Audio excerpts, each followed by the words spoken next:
মুর্শিদাবাদে রামনবমীর মিছিলে অশান্তির মামলার তদন্তভার হাতে নিল সিআইডি।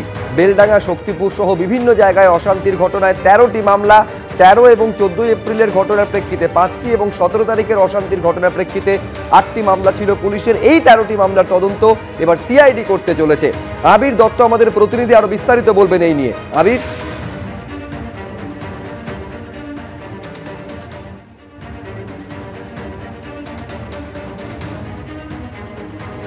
যান্ত্রিক গোলযোগের কারণে যোগাযোগ বিচ্ছিন্ন হয়ে গেছে আবিরের সঙ্গে। আরেকবার আপনাদের বলবো, এই 13টি মামলার তদন্তভার হাতে নিল সিআইডি। আপনারা জানেন যে 17 তারিখ রেজিনগরে রামনবমীর মিছিলে বোমাবাজির যে ঘটনা, সেই ঘটনার ইতিমধ্যেই এনআইএ তদন্ত দাবি করা হয়েছে গেরুয়া শিবিরের তরফে। এনআইএ তদন্তের দাবিতে কলকাতা হাইকোর্টে দ্বারস্থ হয়েছে বিশ্ব হিন্দু পরিষদ। আগামীকাল তার শুনানির সম্ভাবনা রয়েছে। अजीबोगरीबी स्थिति इन्होंने पैदा कर रखी है।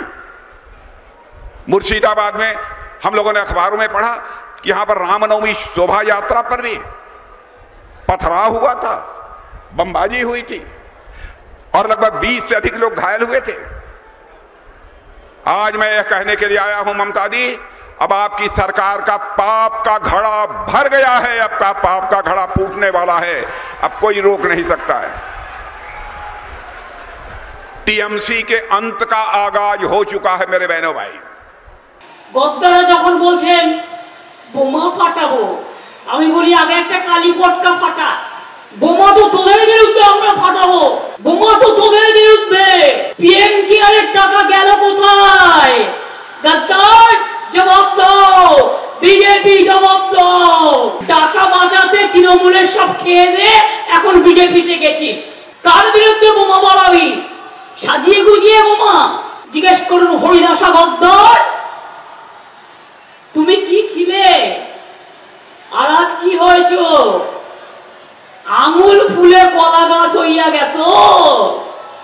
নিজের কত কি? কেন বিজেপিতে গেলে? টাকা বাঁচাতে, নিজেকে বাঁচাতে, পরিবার বাঁচাতে। মনে রেখে দিও, বিজেপি কাল থাকবে না। তোমাদের মতো গদ্দারদের আমরা কোনোদিন জায়গা দেব না। এই যে বোমা টোমা ফাটানোর কথা বলছে না, আমিও টার্গেট, অভিষেকও টার্গেট।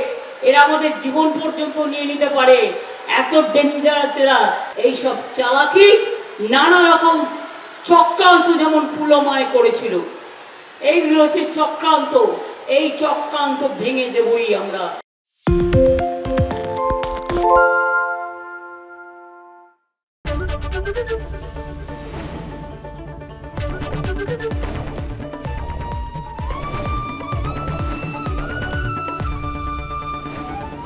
এবিপি আনন্দ, এগিয়ে থাকে, এগিয়ে রাখে।